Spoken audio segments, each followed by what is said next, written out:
Hey, welcome to today's daily sprint. Today we're talking about increasing our purpose, passion, and meaning. And today we're literally talking about becoming a millionaire. I kid you not.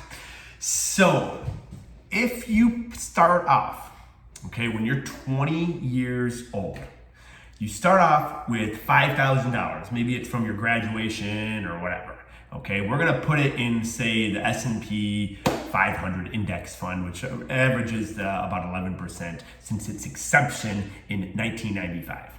So it's a 20-year average. It's gonna pay out over time. Some years it's gonna pay out less, some years more, but it's gonna be about 11%. Any financial advisor should be able to find you a mutual fund or an index fund that's gonna do about that. All right, so you start with 500, and then you're gonna kick $200 into it every month. All right. After year 6, you're gonna have a whopping like 19,000. But what's interesting is you initially started out with 5,000, and then you're throwing in 200 a month, right? Your interest at year 6 is $10,000, double what you put in lump sum from year 1. But we're not a millionaire yet. You're probably like, come on, man, show me the millions. Okay, that's year 6. Now we're going to get to year 10. We have another monumental impact of how compounding interest works here. Now our interest has reached 29,000. And our principal is 29,749. And our principal is 29,000. So now what happens at year 10?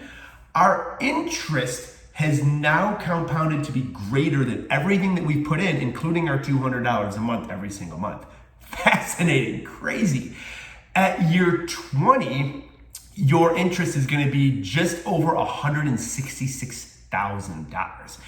But no, we're nowhere close to having a million yet. Nowhere close. All right. Year 30, our interest alone is $622,000. Our principal is only $77,000. So basically our interest is about 8 times more than our principal. You see how this is happening here? Then after year 30, just 4 years later, this is when you start to hit momentum. You have over $1 million in interest alone. Not including your principal. So basically when you do it all, I got it up on the computer here, you're gonna be left with 1.3 million. So how can you use this just in life? Like, look at your marriage, and this is real math. Isn't the marriage the same way? Like at first you start out, it's like, we're going. But then you keep going, you keep investing, you keep putting in, you keep putting in, and it has those monumental moments. You're like, wow, it's double than what it used to be. Wow, this is really cool. But a lot of us, we're in this comparative lifestyle. So instead of noticing these wins along the way, we're just like, it's not at a million yet. What the heck? When am I going to get my millions? Yeah, you're right. This took 35 years to turn a relatively small amount of money into millions. Yeah, it might take some time to get your marriage to $1 million marriage or your physique to $1 million physique. But there's going to be, if you really look at the process, there's going to be some small wins that are irrefutable, small wins along the way.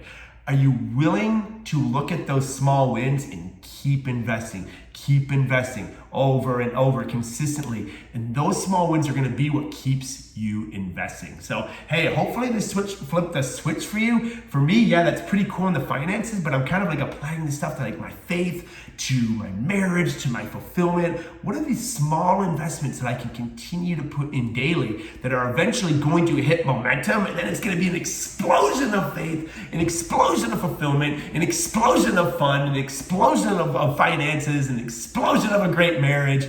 That's just how consistency works. Thanks for tuning in. Would love to hear what you think of this in the comments.